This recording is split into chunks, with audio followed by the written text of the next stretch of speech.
Assalamualaikum warahmatullahi wabarakatuh. Bismillahirrahmanirrahim. Alhamdulillahi rabbil alamin.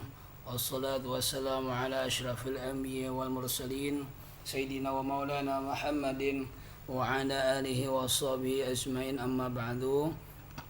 Alhamdulillah, puji syukur kita panjatkan kehadirat Allah Subhanahu wa taala karena di pagi hari ini kembali kita dapat bertemu. Mudah-mudahan anak-anak semua dalam kondisi sehat walafiat dan masih selalu bersemangat dalam setiap mengikuti proses pembelajaran yang Bapak sampaikan.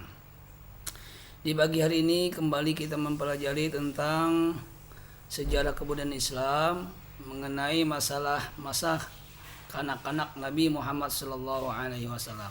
Kalau pada minggu kemarin kita sudah membicarakan tentang kelahiran Nabi Muhammad SAW dan silsilah keluarga Nabi Muhammad SAW, maka pada pagi hari ini yang kita bicarakan adalah Muhammad pada masa asuhan.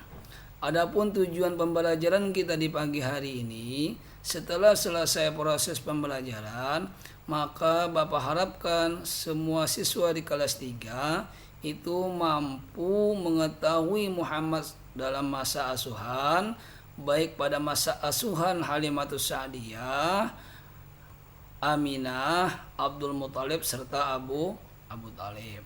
Baik untuk mendapatkan berkah dari Allah Subhanahu wa taala dalam kegiatan proses pembelajaran di pagi hari ini, mari sama-sama kita awali dengan membaca basmalah. Bismillahirrahmanirrahim.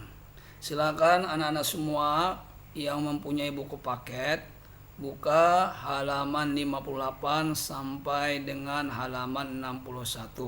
Mari sama-sama kita mempelajari tentang Muhammad dalam masa asuhan.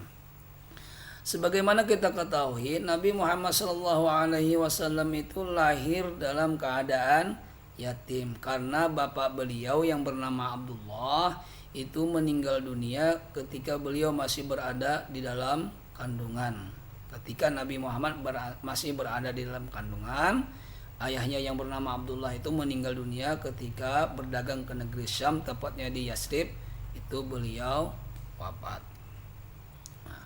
Menurut kebiasaan bangsa Arab, anak yang baru lahir itu disusukan kepada wanita desa dengan alasan, ingat ya, ada alasan mengapa orang Arab itu yang baru mempunyai anak itu disusukan kepada wanita desa.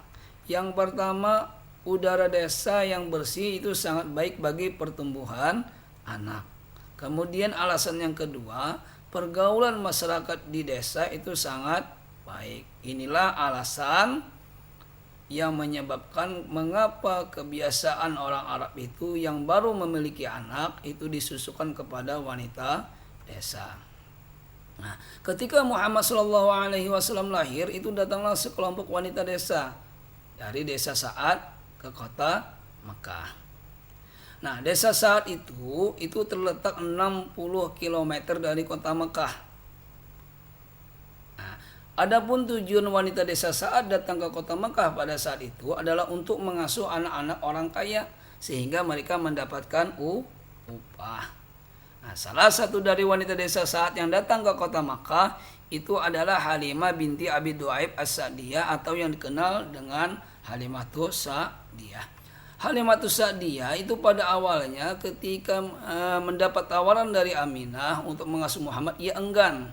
Kenapa sebabnya? Karena Aminah itu berasal dari kalangan sederhana. Tapi atas saran suaminya yang bernama Haris, akhirnya Halimah menerima permintaan Aminah untuk mengasuh Muhammad sallallahu alaihi wasallam.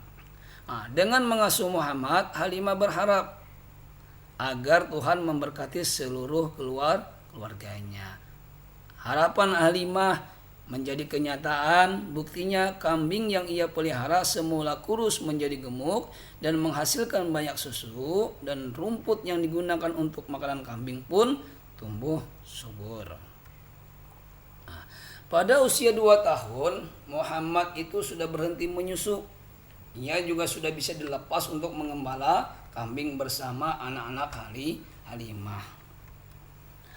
Pada usia 4 tahun, Muhammad itu dikembalikan oleh Halimatus Sa'diyah kepada ibunya.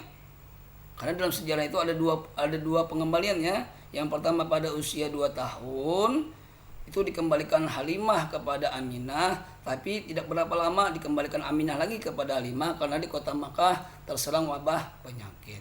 Lalu pada usia 4 tahun Muhammad itu dikembalikan oleh Halimah kepada Halimatus Sa'diyah kepada ibunya yang bernama Aminah, karena pada saat itu terjadi satu peristiwa yang membuat hati Halimah menjadi gelisah. Masa asuhan Aminah, ketika Muhammad dikembalikan oleh Halimatus Sa'diyah kepada ibunya, lalu Aminah mengajak Muhammad untuk pergi ke Madinah. Tujuannya adalah untuk mengunjungi makam ayahnya. Nah, pada saat itu ketika beliau berangkat ke kota Madinah, Muhammad dan ibunya ditemani oleh pembantunya yang bernama Ummu Aiman. Nah, setelah berziarah, lalu mereka kembali ke kota Makkah, tapi tepatnya di desa Abwa, itu 37 km dari Madinah. Aminah sakit dan akhirnya meninggal dunia. Nah, setelah ibunya meninggal, lalu kemudian Muhammad itu diasuh oleh kakeknya yang bernama Abdul Muthalib. Pada saat itu Muhammad berusia 6 tahun. 2 tahun dalam asuhan kakeknya pun meninggal dunia. Lalu kemudian Muhammad itu diasuh oleh pamannya yang bernama Abu Thalib. Pada saat itu Muhammad berusia 8 tahun hingga dewasa. Pada masa pengasuhan Abu Thalib inilah Muhammad diajari bagaimana cara mengembala dan berdagang. Adapun kesimpulan pembelajaran kita di pagi hari ini, yang pertama, Muhammad itu ketika lahir datanglah sekelompok wanita dari desa Sa'ad. Wanita yang mengasuh Muhammad itu bernama Halimah As-Sa'diyah. Atas saran suaminya yang bernama Haris, ia mengasuh Muhammad. Harapan Halimah setelah mengasuh Muhammad adalah agar Tuhan memberkati seluruh keluarganya. Pada usia 4 tahun Muhammad dikembalikan oleh Halimatus Sa'diyah kepada ibunya. Aminah mengajak Muhammad pergi ke Madinah untuk mengunjungi makam ayahnya dengan ditemani oleh seorang pembantunya yang bernama Ummu Aiman. Lalu setelah berziarah, mereka kembali dan tepatnya di desa Abwa, 37 km dari Madinah. Aminah itu sakit dan akhirnya ia meninggal dunia.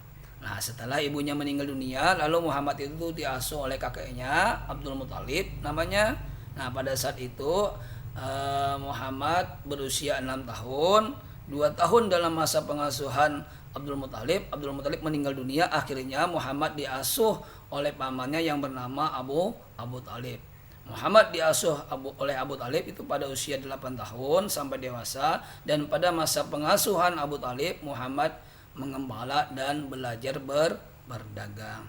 Ini saja ringkasan materi yang dapat Bapak sampaikan. Mudah-mudahan walaupun sedikit anak-anak semua dapat memahami. Kalaupun ada kata-kata yang salah mohon maaf. Silakan nanti kalian mempelajari di rumah bersama ayah dan ibunya. Baik, kita akhiri proses pembelajaran di pagi hari ini tentang sejarah kebudayaan Islam Muhammad dalam masa asuhan dengan sama-sama membaca hamdalah. Alhamdulillahirabbil alamin. Wassalamualaikum warahmatullahi wabarakatuh.